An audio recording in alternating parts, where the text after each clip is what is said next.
Welcome to another episode of Y&T and Friends Vinyl Talk. I'm your host, Brian Foster, and today we indeed are going to talk some Y&T, and nobody better that I can think of to talk Y&T with me than my good friend, Mr. Tim Derling from Tim's Vinyl Confessions.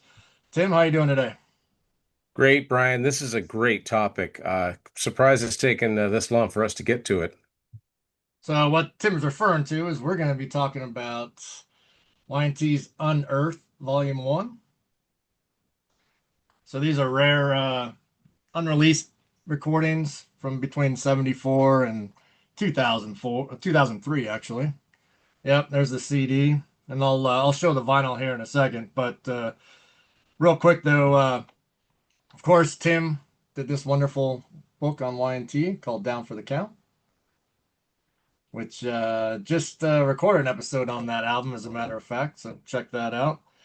But Tim also has a brand new book out, April Wine's On the Record, so which I got to participate in this one here. So thank you, Tim, again for allowing me to do that. That was a lot of fun. So check out that. We'll put a link to all of Tim's books in the episode here too. So all right. So when did you hear about this album, Tim? So this is a great, this is a great memory, Brian, because I guess I got my first home computer at the end of 2003. So then, the internet was something I could do at get onto at any given time. And one of my first destinations, I wanted to find out what kind of Y&T presence there was on the web, and I came across, the official Y&T website, yntrocks.com, which at that time had a very active fan forum. And I participated in that fan forum a lot. If anybody's, watching from the old forum days, my username was Canuck because I think I was like there was like three Canadians on there in total. Uh, and I started reading about these song titles, and people were quoting lyrics that I didn't recognize. Like, okay, what's going on? And I think I went on the web store uh, and saw that this was available to order, and Yep. I was like, okay, like no question, instant. And it came, and wow, like it was just about like getting a brand new YT album to listen to. Yeah, no, absolutely. I do remember seeing those forums. I probably may have posted a couple times on there, but I was not nearly as active as you were on those.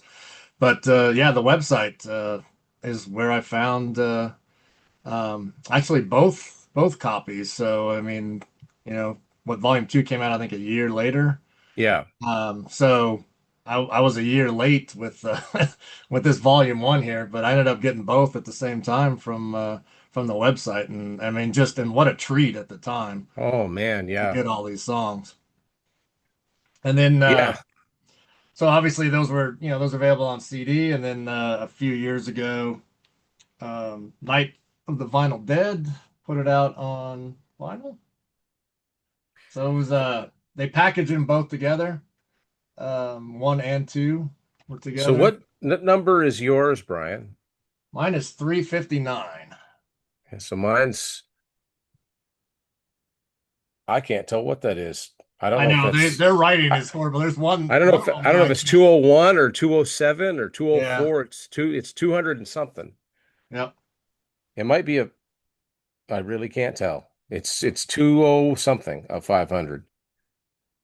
But they do a good job Yeah. with the vinyl I always packaging. kind of like the cover too. There, you got this treasure chest Yeah. of reel-to-reels, cassettes, some memorabilia in there. So it's kind of really cool. Yeah, it was well done. The whole package was very, very well done. I remember being so impressed with it, and the liner notes are complete. But most of Yeah. all, great, great bunch of songs. And it's just hard to believe that these were quote unquote leftovers. These don't sound like leftovers. I hear Oh, songs on here that could have been singles. yep. I hear songs on here I know would have made for some great live tracks. Well, we'll Um, we'll get into that too. They actually did play some yeah. of these live, so. We'll get into that. I know that you talked about the liner notes, the CD, the fold out. There was, for each song, there was kind of little tidbits from members of the band about how these songs came about, and that's the gatefold of the album there that they just Yeah, recreated that with yeah, all that.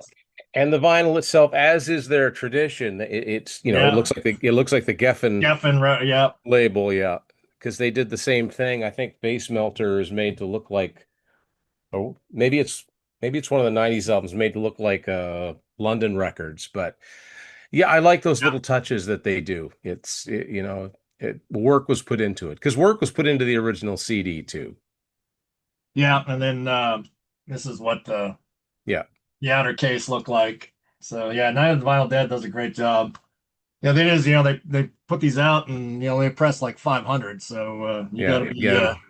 you gotta You be got to quick be, to yeah, you got to be on it. You got to be on it when they, yeah, because they also did Face Melter and they did Musically Incorrect and Endangered Species, and supposedly they're working on Live at the Mystic. So, Yes, they are. So looking forward to that one for sure yeah, on there. So surprised they haven't done Dave's two albums. yeah. You know, that would be something. I mean, the Y&T fans would buy them. We just Oh would. yeah. I mean they could sell 500 of them easy. Oh Yeah. yeah, yeah, Absolutely. Absolutely with that. So all right, so just kind of looking at this before we dive into the tracks, interesting period for the band. And there's there's a little sidetrack I want to go down here in a little bit when we talk about one of the songs. So hopefully you'll indulge me on that. But I think this time frame is just so interesting for the band. But most of these, were recorded.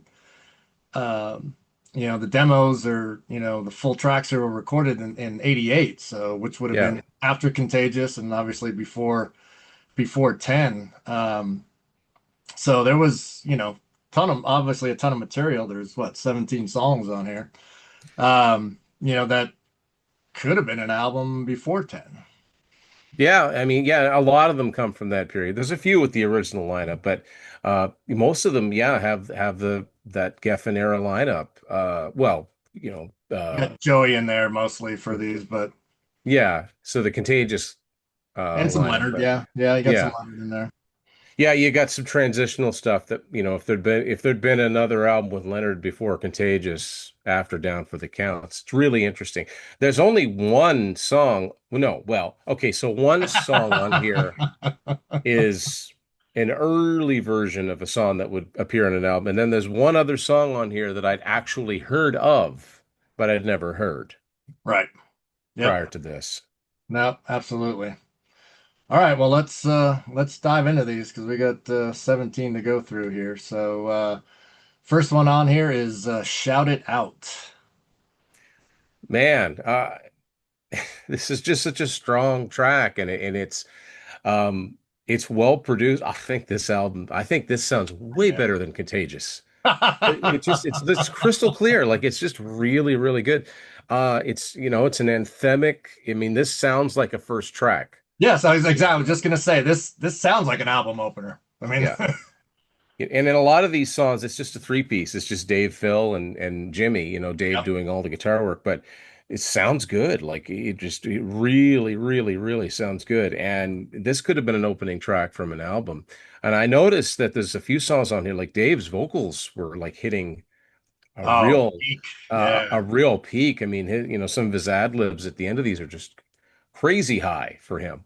Yep. But no, this is a great song, and it sounds, it sounds like it would have fit in with the times. Like I could picture a video for this.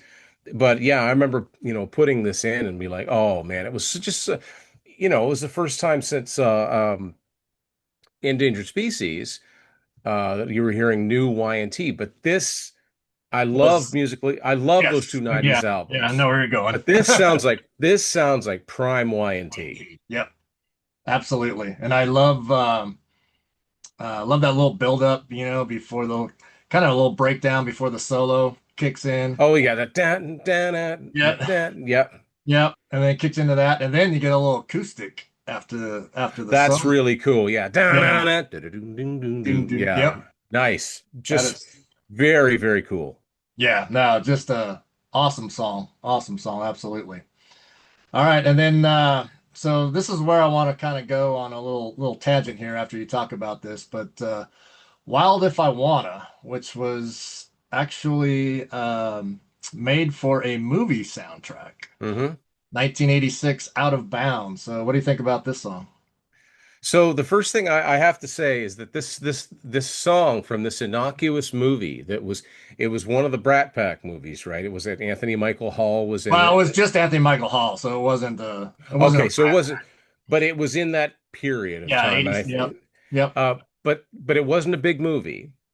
Nope. Yet there are four bands that are in my collection Yep. that all have ties to the soundtrack of Yep. this movie. So the, the Out of Bounds as a title, Bon Jovi have a song called Out of Bounds. It's on their big box set that came out in 2004. It was called 10 Million Bon Jovi Fans Can't Be Wrong, but it was written for the Slippery When Wet album, and it was supposed to be the title track or title song from this movie. So there's that. Yep. Um, Motley Crue's song Nona from Girls, Girls, Girls, which isn't much of a song as it is No, on there, but it yeah. was supposed to be a fully realized song, and it was supposed to be on the soundtrack of this movie. Okay. Did not know that. Night Ranger Yep. have Wild and Innocent Youth, which actually was on the soundtrack, and that's the only place you can get it other than a 12-inch promotional single from MCA. And it's one of those spare tracks that I wish ended up on a B-side or a comp. Right. And then, of course, you have this. So I think you can hear like 10 seconds of this song in one scene in the movie.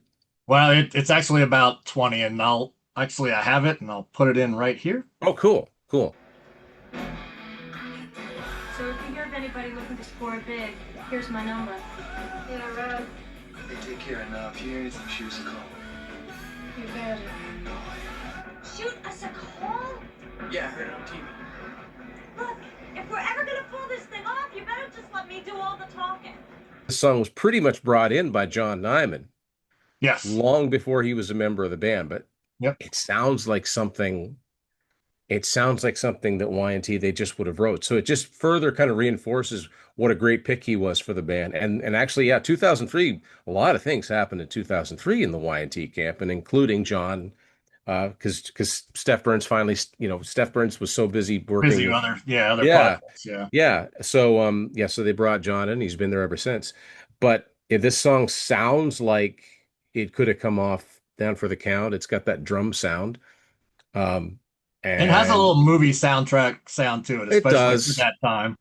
Yeah, it Which I'm does. not saying it's a bad thing. I just Yeah, it but it does sound like that sort of like, rebel, rebel without a cause kind of yeah. song that, was so popular with in movie soundtracks. But it's a great song. It's the original band, and it was so cool to finally hear the whole thing. Yeah, no, it's a really cool song. So, all right, so real quick. So, all right, Down for the Count comes out what, November 85. Yeah. This movie comes out in July of 86. So, you think about it like it's, Y&T left A&M probably. I'm thinking they had to have left them in, February, right? Something I'm like that, thinking early on in the 86. year. Yeah. I Once did. I once found an article from Crane of April '86 yeah. talking about how they left A&M and they have offers for other contracts and stuff. So, magazines back then they're a month out. So, That's right. At least a month out, right. especially a So, UK magazine, right? So that might have been January that interview took place. yeah. So I mean, it's so quick after Down for the Count comes out that they definitely realize that they're done with A&M. So. Klogner is the musical supervisor on that Out of Bounds soundtrack. Oh, now that's interesting because that was an MCA soundtrack. Well, yes, but it was IRS Records, Oh, right, right. who was under A&M. A&M Yeah, was the one that first. They were under A&M Records, because that's Moss, is it Moss that was the one yeah, that owned Jerry A&M? Moss. Harry Yeah, Moss, yeah, started with Copeland. you know, Miles Copeland, yeah. yeah, started IRS Records. So I kind of wonder if, that tie with A&M and then Klogner bringing Y&T in to maybe do the soundtrack song is one of the reasons maybe it didn't end up on the official soundtrack. Not to be a conspiracy theorist, but No, there's always reasons for these things, right? Now it's interesting because I think in Canada, IRS was distributed by MCA. So so A&M did it up until 85. MCA took over in 86. okay, because I know, well, yeah, no, that's true because like what the early Go-Go's albums Yeah. were, yeah, and but then REM and Yeah. who else? The Alarm. Um, yeah, that's interesting that this soundtrack with pretty mainstream rock is on IRS. But Yeah. there's yeah, But all you had like kinds of these. Susie and the Banshees on there and Yeah, that's true. But and then Stuart Copeland did some stuff for that well, yeah, too. Stu, yeah, if anybody's wondering, yeah, Miles Copeland, Stuart Copeland, Yeah. brothers. And the funny thing is, we all know how legendarily how the police fought, but Miles Copeland, I think to this day is Sting's manager. Yeah. uh yeah. Anyway, so that was my kind of my little tangent there. This No, is that no, an it is interesting interesting. time. There's always a reason, and there's who knows really what it came down to, but yeah, that is interesting. And if that movie had come out like pre-Christmas or something, they may have been on there. They may have still Yep. been an active. Yeah. But But I don't know if they would have been asked. Yeah. It's interesting that Claudner got his hooks in that because he was kind of exclusively with Geffen at that point. But Yeah. Because the song is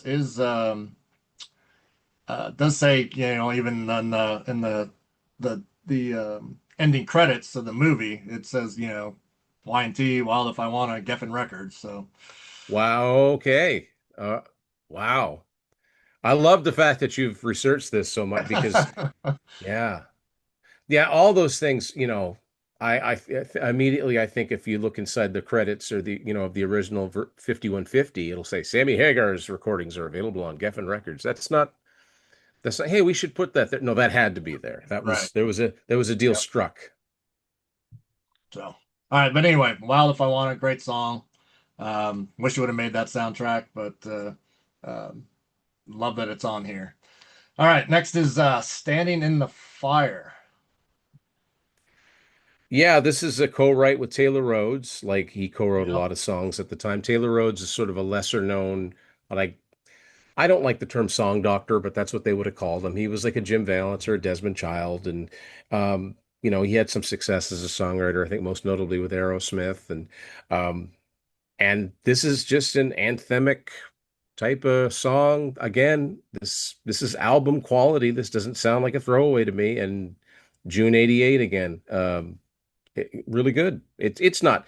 It's not a masterpiece. It's just a good solid song. It doesn't sound like it's unfinished. Yep. You got the kind of game vocals like it had on Contagious, Yep. with this, with Taylor. Um, kind of Dave's like doing a lot of like vocal screaming with these songs. It's almost like, yeah, it's almost like he was trying different things, I guess. Because I Yeah. mean, by the time he wasn't doing that on 10. No. Uh-uh. No.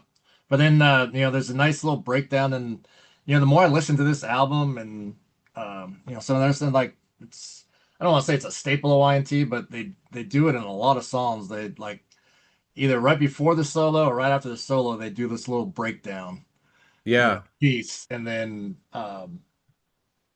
but I mean, I love them. I mean, that's just, they do a great job of that with that on there. But yeah, I think it's a really good song. It's again, I don't know where it would have fit on an album, at the time. I don't think it Could have would. been an opening of side two, Yeah, you know? could be, could be. All right. So next we have In the Name of Love. Wow. This sounds like a hit to me. Like this sounds like a hit single. A hit single it wasn't. And Y&T had a few of those, but how this didn't make an album, I don't understand it because I mean this would have fit right in on popular radio at the time. yeah, had it been given a push and a video. Yes, this was written by Dave and Taylor Rhodes again, but Yeah. um, I like the changes it goes through because it doesn't start like from the way it starts till it gets to the chorus doesn't sound the same at all, but it just No. builds naturally. Yeah. One thing I like about the beginning of it, the way the guitar sounds, it kind of reminds me of Van Halen Cathedral from Diver Down. The volume Okay. swells, like, Yeah. but then the whole band kicks in. Um, I remember listening to this. I said, "This is great! Like this, I've Yeah. missed this sound. You know, this is why I like got into this. I got into the band with 10. Like this is that sound. Like I missed this sound and was getting to hear new songs like that.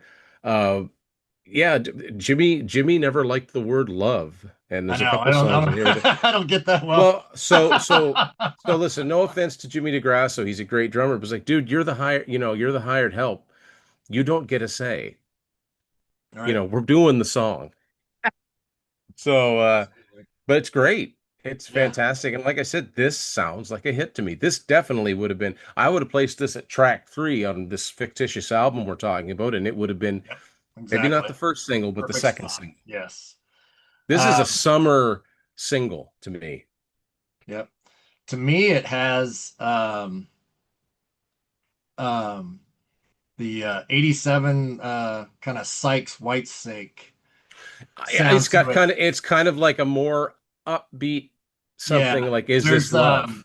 there's the there's the bonus track from the 87 album that's a UK song. I think it's called Out of Looking for Love. Love. Looking for Love. Yeah, Out of Love is Blue Murder. Yeah, that's right. Yeah, sorry, Sykes. Yeah. Yeah. Looking for Love. Yeah. It has that kind of sound Yeah, to it it. does have a White Snake feel to it for sure. Yeah. Yeah.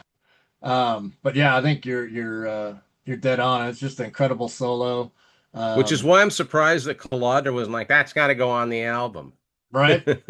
Yeah. I think it's got that kind of a cool little outro, but I wish that was a little bit longer. Like they could have Yeah, it does have a nice outro too. And I yeah. like the fact that it comes to an end. But Yeah, no, yeah, I mean, absolutely. I could have heard, 10 more seconds of that Yeah, I or could have heard Dave Vamp on that for a few more bars. Yeah. yeah, absolutely. Absolutely. All right, now we got one that was a little later on. Yeah, So this is cool. This is cool. yeah, so this was around the musically incorrect endangered species time period here. Dirty Love. I love the story behind this. It definitely informs this. It was such a spontaneous jam with Dave and Phil and Jimmy. Yep. And yeah, as Phil says in the liner notes, they didn't have a second verse. Dave just sang it twice. It was just off the cuff. And then, Jimmy, he thought Dirty Love was like the silliest title he could think of. So then that's the chorus. He's like, but he's got the double bass drums going. But Yeah, boy, does it ever, sounds great. it just rocks. Like it's just really, really cool. Yeah, I could have seen this finding its way on 10.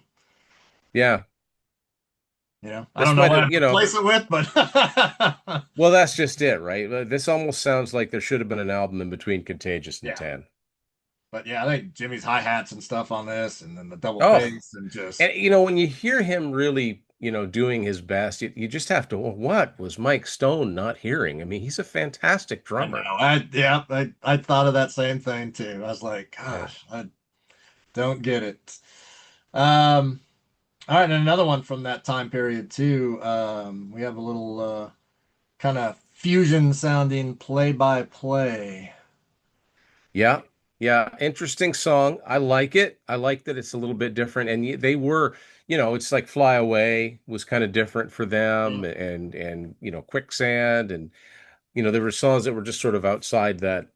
But this one, I like it. And so, know that. But the riff and the way that it's played, it reminds me of the song Enjoy Yourself by the Jacksons. That's Oh, okay. Yeah, yeah. All right. That's what I've always thought of with this song. It's in a different key, but it's the same Yeah. rhythm. Okay. Um, Wow. Yeah. Now I can't unhear that. Sorry, but yeah, that's what enjoy yourself. Yep. Yep. But Wow. it's great. But it's Interesting. different for them, and it's just really cool. And the other thing that's interesting, I forgot about this. Jimmy mentions in the liner notes, this was done really late at night when I was home in between Suicidal Tendencies tours. I forgot that he toured with Yeah, he Suicidal did. Tendencies for a while, Yep. and he does not seem like he would fit that band. No. Yeah, it's interesting.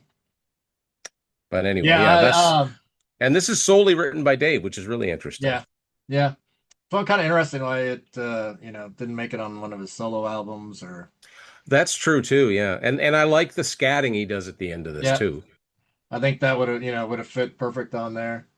Yeah, Um, especially the first one. yeah.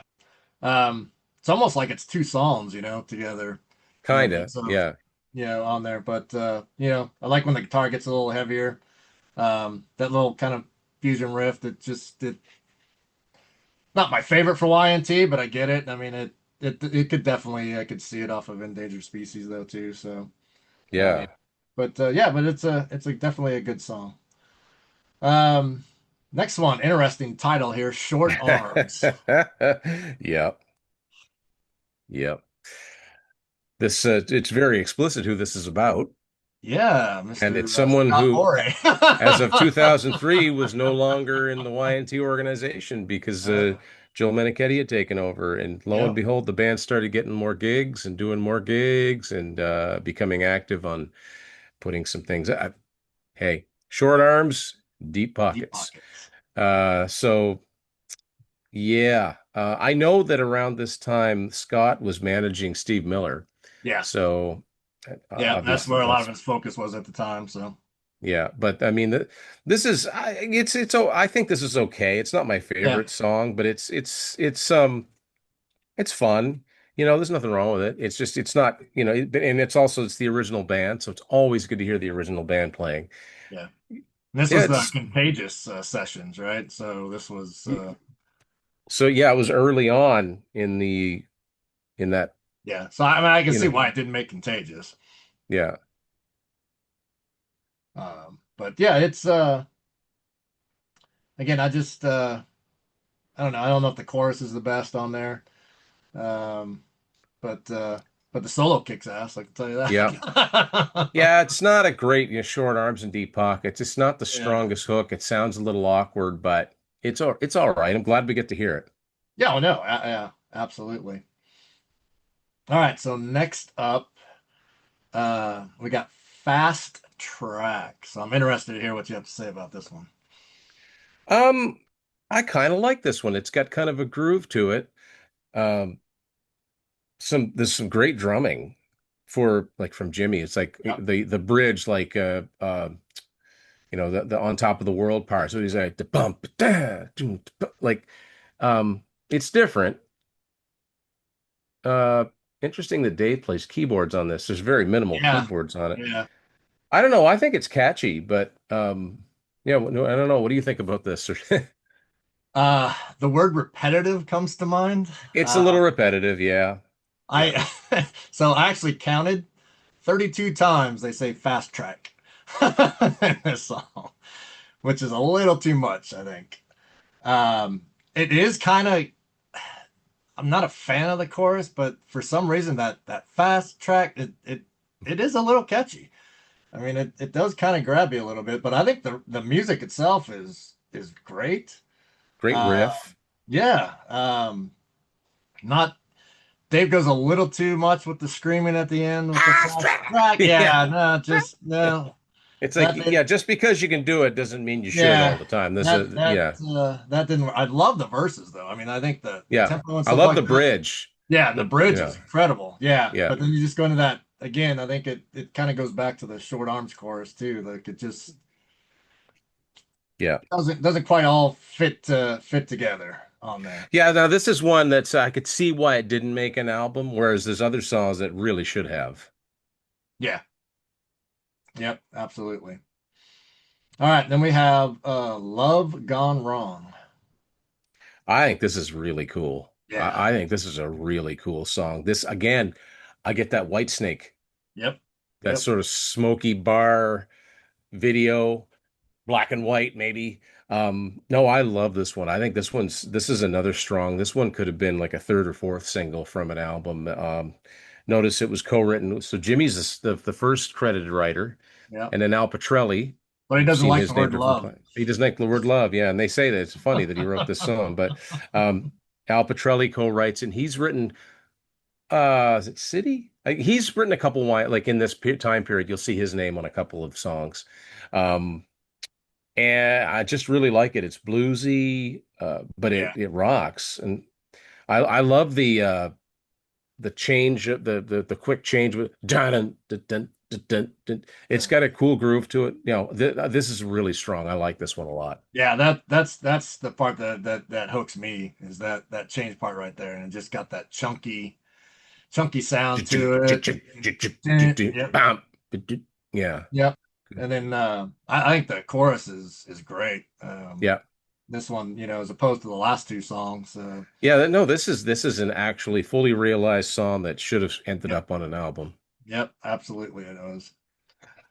All right, next 16 tons. So is this Phil's whole lot of Rosie or I guess so. Yeah, to me this is a low rent barroom boogie, yeah. and you know how I feel about that song. Never been one of my favorites.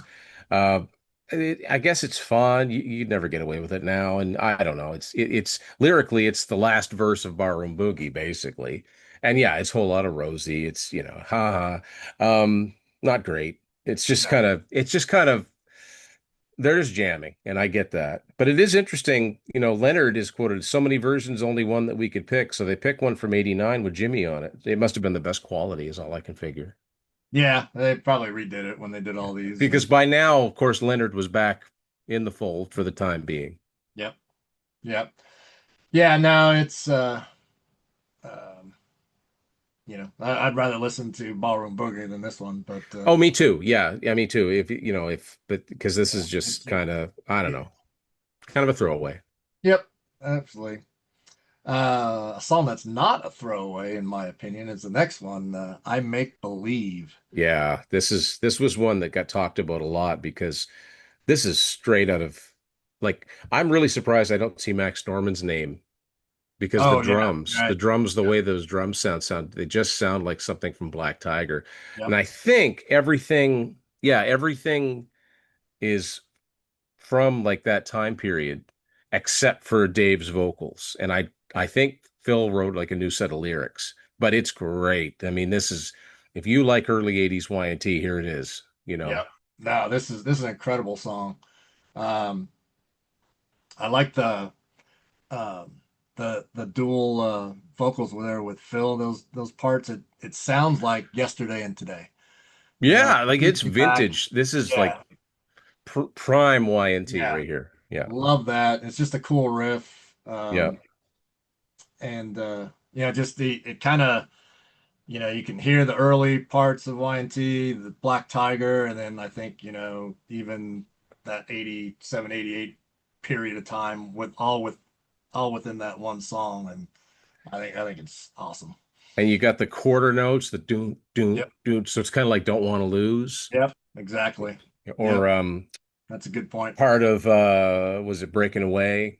Yep, So yeah, it's right in there, that Black Tiger Mean Streak sound sonically. It's yeah. cool to hear I mean, something different with yeah, those sonics on it.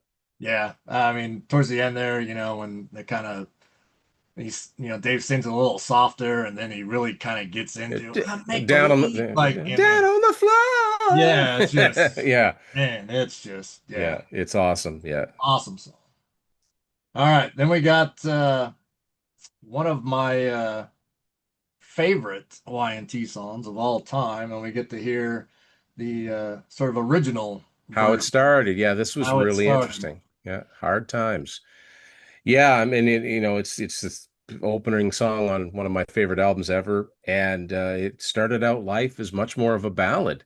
Yeah, Really, really cool chords at the doom, doom, doom, doom, like some really interesting changes there. Some of the lyrics are the same, yep.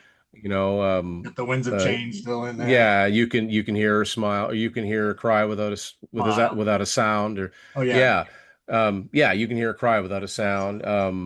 but mostly it's a different lyrical take. Yeah. But it's cool to hear how it started, and because we all know where it went. So I mean, I don't like it no as near as much as the Oh the no, finished no, version on the no. 10 album, but it's cool to hear. It's cool Yes. to hear that they knew they had a good idea. They just knew, they could have done something with this, a lot of this music with a new set of lyrics and made it a whole different song because it's so different. Doesn't there's no musical other than the way that, Hard Times is sung in the chorus. There's no similarities at all. So this is almost a different song. Yep. No, it is like you said. It's just it's cool to see how it progressed. From where it started to where it ended, and yeah, I mean the version on 10 is just it's a top probably Yeah. 3 or 4 song for me. So, but yeah, it's really cool to hear that, and glad that they were able to put this on here. Um, so next we've got Driver. So what do you think? I mean, this is a good fast rocker. There's nothing special about it. It's all right. I mean, it sounds like it barely made it onto here because it was taken from a cassette that had like dropouts and Yes. sound and Yeah. tape hiss, but it's a cool riff. I mean, like I said, I wouldn't replace anything on either of the Geffen albums with this, but it's fine. This would be fine like towards the end of another album, like track 8 or 9 or something. Yeah, to me this goes in the pile kind of with Short Arms and Fast Track. The chorus part is what I have a problem with. Not much of a not I'm much the of a driver. chorus. Yeah, I'm like, Yeah. okay, I'm the Yeah. driver. I mean, like what? He's the Yeah. driver. Yeah. The music though, I mean, again, Yeah. musically it's good. I like the riff, Yeah. but the chorus and the title, I just yeah, just belongs in It that pile sounds for me. like I think it sounds like what it is. It's a jam. Yeah. Yep, absolutely. Um, then we have another um, when I first saw this title, I was like, yeah, this is something they already did, right? Give me rock, because they, because you think about rock and roll is gonna save the world in the name of Yeah. rock. In the It's, name, yeah. but no. So, what do you think about this one? So this is another one that dates back to the original band in the 82. Apparently it was originally called All the Way, which I suppose it would be like All the Way. Like Yeah. it's kind of cool. Phil rewrote the lyrics after they played Sweden Rock. He was inspired by getting in front of a big crowd again, and that was the other thing that was happening. They were starting to get out in front of big crowds again around the world, which eventually probably led to some of like the cruises they've been on. But it's just a again, it's the quarter notes, da da da, dun dun dun, like simple but good. Yeah. I don't like it as much as I make believe, but I think it's pretty good. Yeah. No. No. Definitely not as good as Make Believe, but um, the only thing I kind of wonder about this is if if they would have picked the tempo up just a little bit, if it would have sounded, like it almost sounds a little too like slowed down, give me rock instead of, Yeah, like it a it, punch. just a few more BPM. Yes, Yeah, might have yes, might have done that. Um, exactly. and the other thing is like I just thought of this now because I've got so many Y&T songs swirling around at any given Yeah, time, right? But the getting raw, da da da da da, felt the beat, felt the feel the heat. Like heat. Oh, yeah, it's there you go. almost it's almost There you like. go. Yep. But again, if it was the same tempo as in the name of, maybe that's why they slowed it down. I don't know. Yeah. I don't But know. it's good. It's good. Yeah, that's good. Yeah. All right. And this is It's not kind of it like when you hear so many songs that are so good they should have been on an album, you have to remember you're not actually listening to an album per se. right. Exactly. Next week up, we got Shakedown and not the Bob Seger version. Yeah, 2 words, shake Yeah. down. Um, it's all right. I mean, obviously, Dave even says they were trying to write something like AC/DC. Well, okay, it's got the same chords as You Shook Me All Night Long. It really doesn't sound that much like AC/DC. It also reminds me of the song a lot, Back Into You from Sammy Hagar's 1987 album, I Never Said Goodbye. It's like dun Okay. dun Yeah. Yeah. dun Okay. Yeah. dun Yeah. dun. There you go. Um, Yeah. which is Yep. the one that had Boys Night Out on it. But anyway, Right. Yeah. that's another story. But it's okay. It's okay. It's just to me, it's just okay. Yeah. No, that's exactly my feelings on that too. It's you mentioned AC/DC. I was like, I don't quite don't quite get that, but It's a um little poppy for AC/DC, yeah, but yeah, yeah, it is the same chords as Shook Me All yeah. Night I Long. guess you're So right. Yep. So, all right, next up, Trigger Happy. love this one. Yeah. I know it's cheesy lyrically. You took the first shot, I took the last shot, Yep. bang, bang, trigger happy. But boy, does Dave sound good. Love the melodies to this. Like this, okay, in my opinion, this is like the second single that Contagious was missing, the album. I think this could have been another summer single for them, given the right video treatment. I really like this one, despite I know the lyrics date it incredibly. Like all of these bands, I think maybe Bon Jovi started it, but they all had to have a bang bang kind of song because you had, I get kissed. Every time I hear bang bang, I can't go bang oh, bang you. bang So, bang you. Gonna that's the shoot you first down thing with my I love think gun. of. Yep. Um, He's what an trigger all, happy. yeah. Yeah. This might have been a precursor to Hot Shot from from Face Melter. But I like it. Despite it all, I like it. I can't defend the lyrics, but I think it's super catchy. Yeah. No, it is definitely catchy. I kind of get like a bodily harm kind of Yeah. vibe. Yeah, You know, very much so. Yeah, and with I'm the song. surprised this one's just credited to Dave. I would have guessed, like not looking at it, like, well, this probably has co-written by Taylor Rhodes, but it's not. No, uh-uh.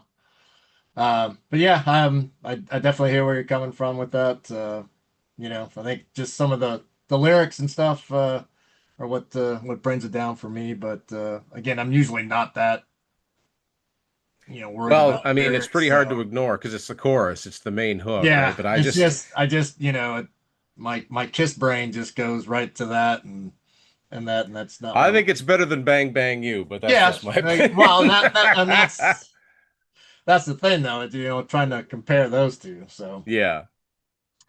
All right, the last song is different. Yeah. That is that the Um, right word or it's different. I have to think that if anybody that knows Y&T's liner notes, there was some smoking on matters. yeah, I mean When this you song play was this written and yeah, recorded. you cannot there's nobody that if they don't know, nobody could say that this was a Y&T song. Well, no, because Leonard sings it, right? I'm so glad they put it on here, though. Yeah, no, absolutely. This is one of their first recordings, I think. It Yeah. goes all the way back to 74. Yep. Um, but I mean, I guess it was inspired by a band called Zolar X, which were they were all in costume and they were from space. And Yeah, well, so space rock, I guess. yeah, so they decided to write something like that. But um, I get I Ziggy mean, Stardust meets Rocky Horror Picture Show. yeah, yeah.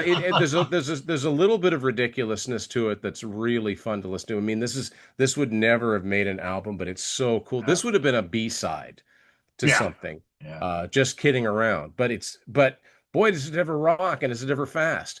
When it goes down down down down down down down. And then it's got the la la la la la. That's the Bowie. That's Yeah. Bowie part of it, or maybe even like Mata Hoople or something. But Yeah. yeah, it's kind of UK glam when you think about it.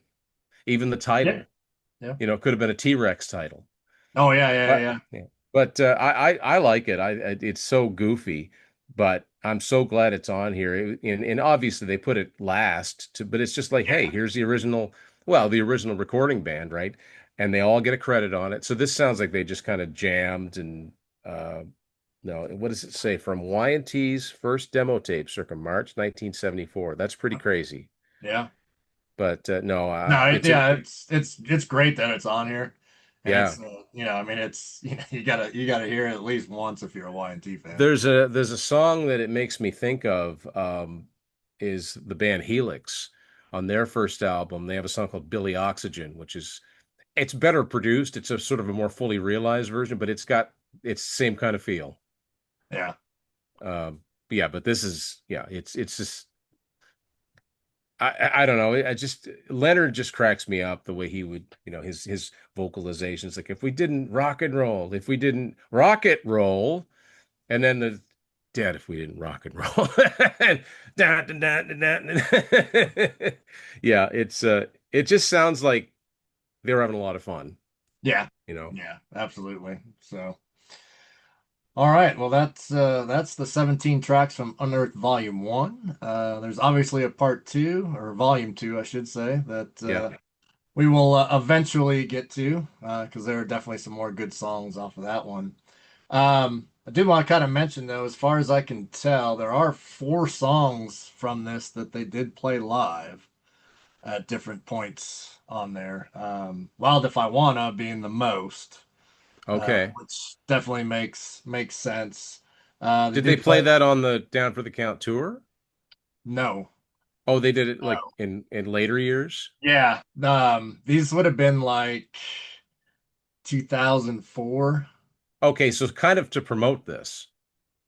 Yeah, probably. Yeah, probably. Yeah, that makes sense now. I didn't really think about that.